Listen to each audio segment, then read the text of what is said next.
Our life in this world is filled with problems. We face daily challenges and struggles.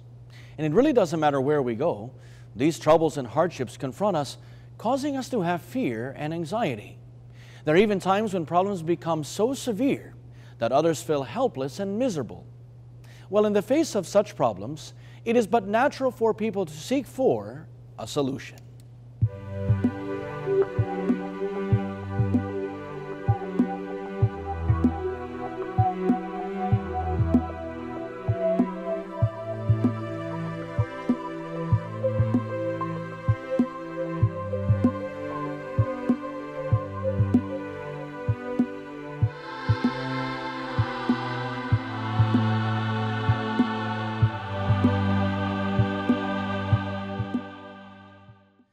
Glass half full or glass half empty is a phrase used normally to determine how a person views a particular event, either in his or her own life or in the life of someone else.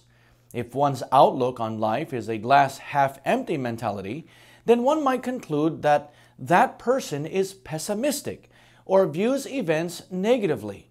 If one's outlook on life is of a glass half full mentality, then one would conclude that that person has more of a positive outlook on life. So, which one might you be?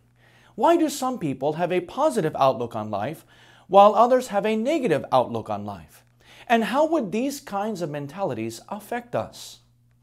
Pessimism, by definition, is a state of mind in which one anticipates undesirable outcomes or believes that the evil or hardships in life outweigh the good or luxuries.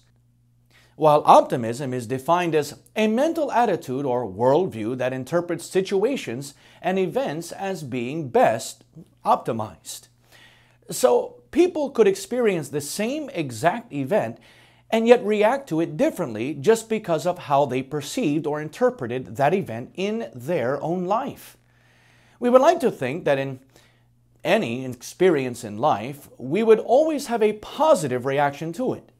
Although there are extremes on both sides, the majority of people probably fall somewhere in the middle. So having a negative outlook on things is a matter of perception or how we view things. Of course, if we continually have a negative or pessimistic view of people, events, and the world in general around us, it could also have an adverse effect not only on our relationships, but also on our health. In an online article, it was stated that pessimistic thinking is linked to depression. But suffering from depression is not the only health concern linked to a pessimistic attitude or way of thinking. In the same article, it was stated that pessimism makes people more liable to die of heart disease once they have it.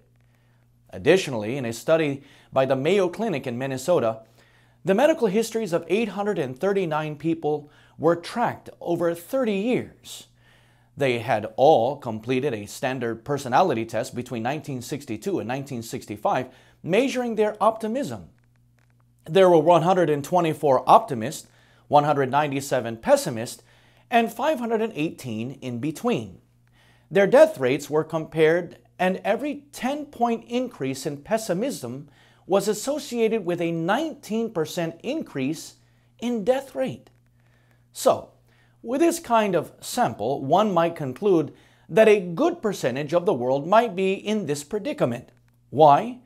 Because the Bible teaches that man's life is short and full of troubles. This we can read here in Job 14:1. This is recorded. Man born of woman is short of days and full of trouble. So living in a world of difficulties and troubles should not surprise anyone or cause us to always think negatively, because God had already forewarned that this is what humanity could expect as we sojourn in this world. But would that mean that one's view of events or of the world might be always negative because of this biblical truth? How can man face this biblical truth with optimism or a positive mind? In Romans 8:28, Apostle Paul taught this. And we know that God causes everything to work together for the good of those who love God and are called according to His purpose for them.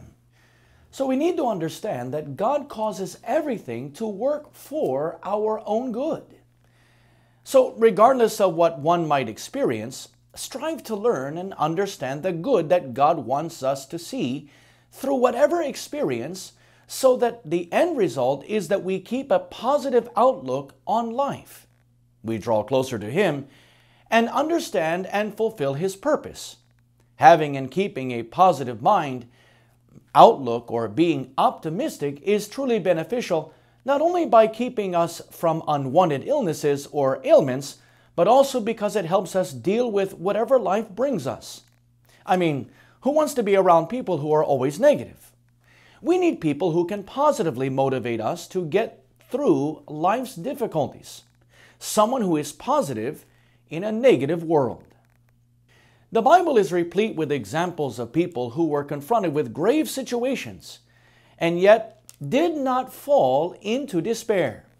One such example, we probably all know, was that of Job. We've all heard the story of Job, that in an instant he lost his wealth, his livelihood, even his children, and was even stricken with a severe illness, and yet how did he not allow himself to wallow in negativity?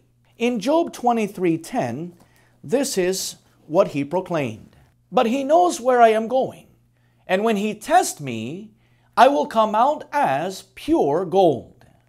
Job considered what he had experienced as a test from God that he was going to pass. We should note that the mindset of Job was that as a test, such events would not last long, or that there would be an end to his sufferings. His goal during this time of testing did not change. Stay on God's path through obedience to His commands. This is proven, and as what we can read, here in Job 23:11-12. For I've stayed on God's paths. I have followed His ways and not turned aside. I've not departed from His commands, but have treasured His words more than daily food.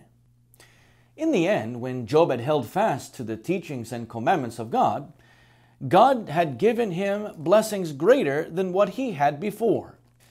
It is suggested that a person's goals decide whether good or bad things happen. Optimists expect to meet their goals, and pessimists expect to fail.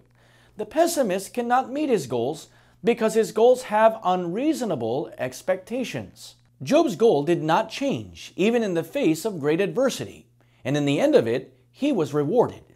Another example in the Bible of having a positive mind is that of Apostle Paul and his companions. He related that during his travels in Asia, he and his companions were overwhelmed. He relates this way in 2 Corinthians 1:8-10. We don't want you in the dark, friends, about how hard it was when all this came down on us in Asia province. It was so bad we didn't think we were going to make it. We felt like we'd been sent to death row, that it was all over for us. As it turned out, it was the best thing that could have happened. Instead of trusting in our own strength or wits to get out of it, we were forced to trust God totally. Not a bad idea, since He's the God who raises the dead.